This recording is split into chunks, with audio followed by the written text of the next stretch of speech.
Society.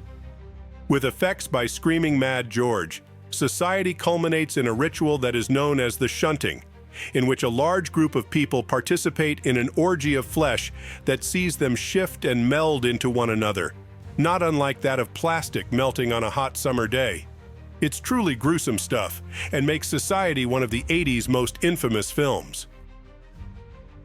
Friday the 13th. It may seem tame by today's standards, but back in 1980, Friday the 13th burst onto movie screens and set the standard for every slasher film to follow. Criticized for its violence, Friday the 13th was a blatant rip-off of Halloween. But where that film failed to showcase gore, Tom Savini's effects were front and center in the 1980 seminal slasher that had the MPAA up in arms regarding its level of brutality. Maniac stars Joe Spinell as a serial killer with severe mommy issues who murders young women for their scalps. The film garnered an intense reputation for its level of violence here in America, and as such, copies of the movie were seized overseas during the height of the video nasty panic in the United Kingdom. ReAnimator. The film stars Jeffrey Combs as a medical student who's found a way to reanimate dead bodies. This horror comedy was surprisingly well received by critics, but left some audience members in disbelief at one particular moment: the head gives head scene.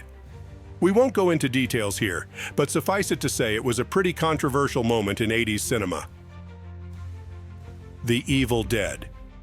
Sam Raimi tried to make the film as gruesome as possible in order for it to receive an X rating, something that was usually reserved for pornographic movies. Upon its release in the UK, the movie was cut by 49 seconds before it was released to theaters, and when it premiered on home video, it was quickly classified as a video nasty and removed from shelves. Sleepaway Camp. Panned by critics of the day, the film has gone on to have a cult following, but drew heavy criticism for its homophobic and transphobic themes that equate to transgender people being mentally unstable. Contemporary reviews have been a little more favorable in retrospect, calling the film's ending one of the biggest twists since Alfred Hitchcock's Psycho.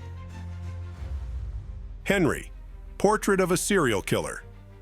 The movie didn't see a theatrical release until 1990, thanks to its brutal depiction of violence that made many distributors nervous, as well as its connection to real-life serial killer, Henry Lee Lucas, that many feared could bring litigation. It was censored in many countries, and outright banned for a while in some countries. Necromantic. This movie is about a husband and wife duo who have a penchant for necrophilia.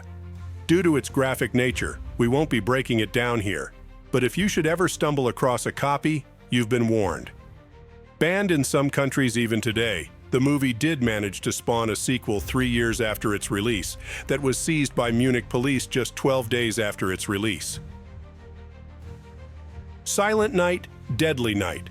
What do you get when you decide to make a movie about a serial killer dressed like Santa Claus? You get a lot of pissed-off parents. While it may seem like any other 80s slasher film, parents took offense to this one, as commercials for the movie were shown during such family-friendly TV shows as Little House on the Prairie. This led to mass protests, which resulted in the film being pulled from theaters a week after its debut. Cannibal Holocaust. Perhaps no other film released in the 1980s drew as much controversy. Cannibal Holocaust was peak Italian exploitation, and upon the film's release, the director was actually brought up on charges of obscenity, as many thought it was a real snuff film. Those allegations were later refuted, but that didn't stop many locations from banning the film outright or heavily censoring it.